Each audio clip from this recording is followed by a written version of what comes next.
night, pitch dark, Entebbe, never been there, and need to be prepared for engagement. We landed, and that was my mission, to take the new control tower and to mark the runway. Our son was born. We gave him the name of my brother that was killed in the Yom Kippur War. And unfortunately, our son born with severe brain injury. The child that never spoke, never said one word, never said Abba. And all my life, I will continue feeling his voice saying, "My dear father, I'm hostage since birth.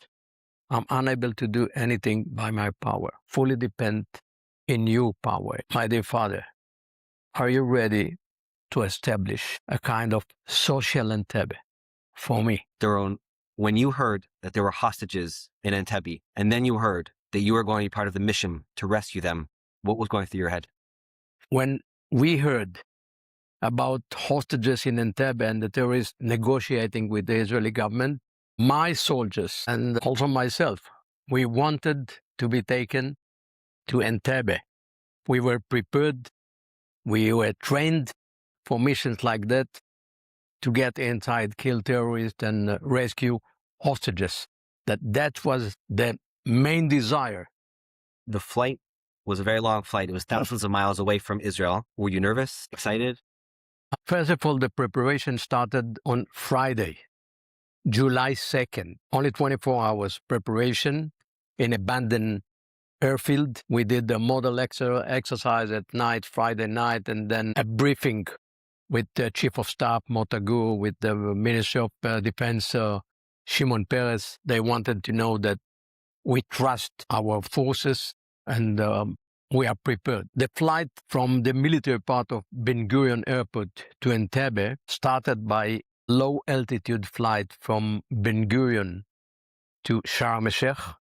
We landed in Sharm el-Sheikh for last briefing of Dan Shamron, the commander of the world operation, and that was a pep talk. And I spoke also, I briefed my soldiers, 19 soldiers for the operation. The main issue was, what about being stuck there, 4,000 kilometers away from the state of Israel? What may happen if we need to stay there? From my point of view, the whole issue was to strengthen my troops, get them the feeling that we are the strongest force in Entebbe, to believe in our power, to believe that the whole IDF, Israeli Air Force and other forces may come if it's needed.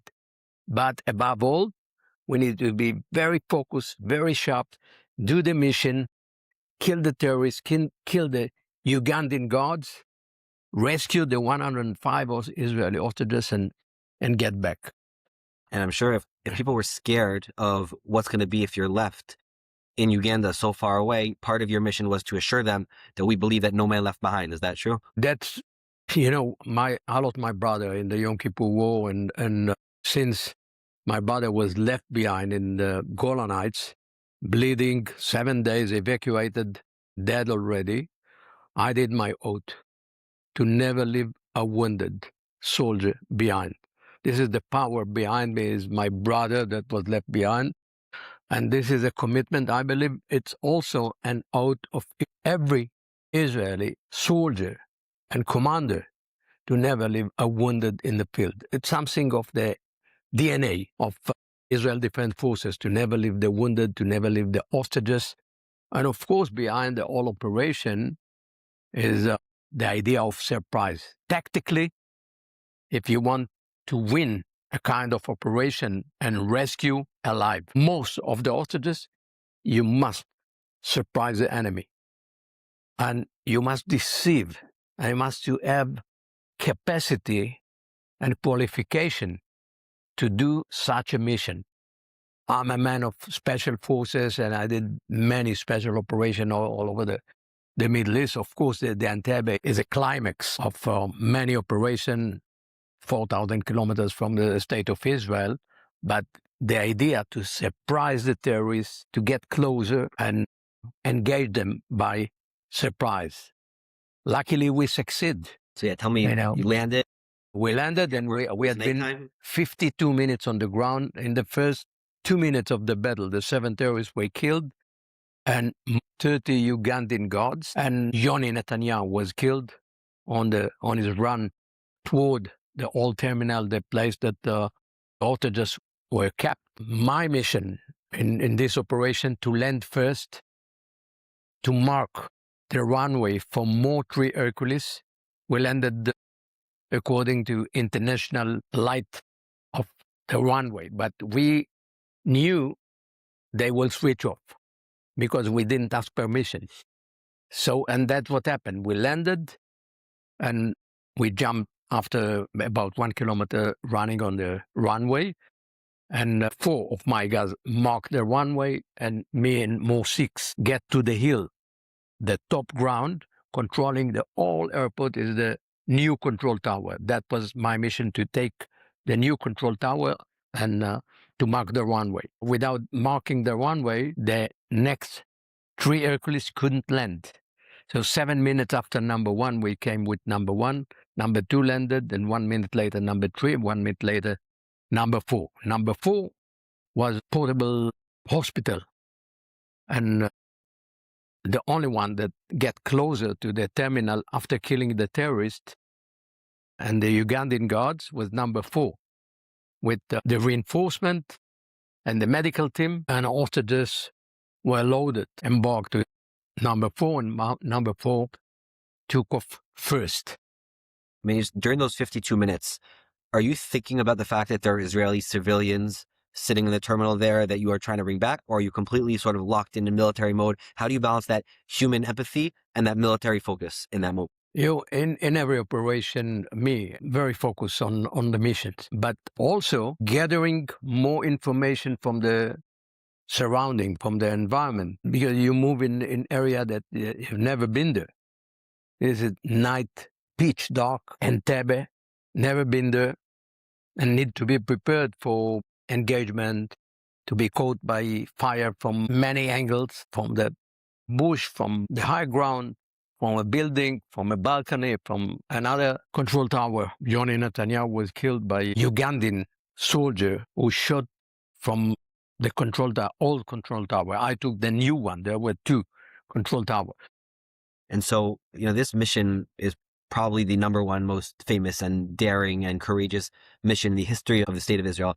You were there, but that wasn't the only difficult mission you faced in your life, and not just in the military. Later, you had your son, Eran, was born, who was named after your brother, Eran, you spoke about before. So how did that mission prepare you? How did it compare to the challenge of life with Eran, who had a very, very special life, but also a very challenging life? Number 1, in the same commitment, in the mutual responsibility that took me to every mission, all over Middle East, fighting, and with inside an oath to never leave the wounded. And it's a very rare kind of operation to send troops 4,000 kilometers away from the state of Israel with this kind of commitment. But our son was born in 1984. It's 8 years after the raid to Entebbe, in a time that I was involved in operation in Sudan, also far away from the state of Israel. Also due the same commitment to bring Jews in misery, at risk, and suffer from the Sudani desert, Jews from Ethiopia. And at that time, our son was born. We gave him the name of my brother that was killed in the Yom Kippur War, my brother that was left behind bleeding in the Golan Heights. And unfortunately, our son born with severe brain injury. The child that never spoke, never said one word, never said Abba, never made eye contact. And he became the greatest educator, the greatest professor of my life. And all my life, I will continue feeling his voice. The voice that never happened in reality, but the voice that saying, my dear father, I'm hostage since birth. The hostages in Entebbe, there were 1 week hostages. I'm unable to do anything by my power. And I'm in the same situation, fully depend in your power, in other people's power. My dear father, are you ready to establish a kind of social Entebbe for me, with the same commitment, with the same devotion, but not only for 52 minutes, my dear father, for full lifespan. So the success of Entebbe, for me, it's not only military issue. It's idea of the commitment, the absolute commitment that we as Jews need to have all the time, every single second. As the chairman of Jewish Agency, I feel the same responsibility in a time of anti-Semitism, a time of riots, protests against Jews, against Jewish students all over the world, a time we need more proximity, more togetherness, more devotion, more commitment. And the one who prepared me to be chairman of Jewish Agency is our son, that child that was always stereotyped and stigmatized and named retarded, like Jews 2,000 years. He prepared me for the mentality of devotion, commitment, and he brought me to decide on this village, ADI Negev-Nahalat Eran, now named after him. He was living here 1 year, passed away February 7, 2007, only 1 year after we opened ADI Negev-Nahalat Eran. And this is a social Entebbe. ADI Negev-Nahalat Eran is a social Entebbe. It represents the same commitment, the same idea of devotion, of being ready to sacrifice your life to save the wounded, the handicapped, those who have no power to do anything by themselves, for themselves. So, in a way, the raid to Entebbe, which is a very rare military operation, phenomenal military operation in a pantheon of successful military operation. In a way, it's also the analogy to a social devotion and commitment of Jewish people to those who really need to be rescued, to be saved, to taken out from misery, to guarantee a better life, to give hope for families and those who are hostages, wounded, handicapped in our society. Thank you. Thank you so much.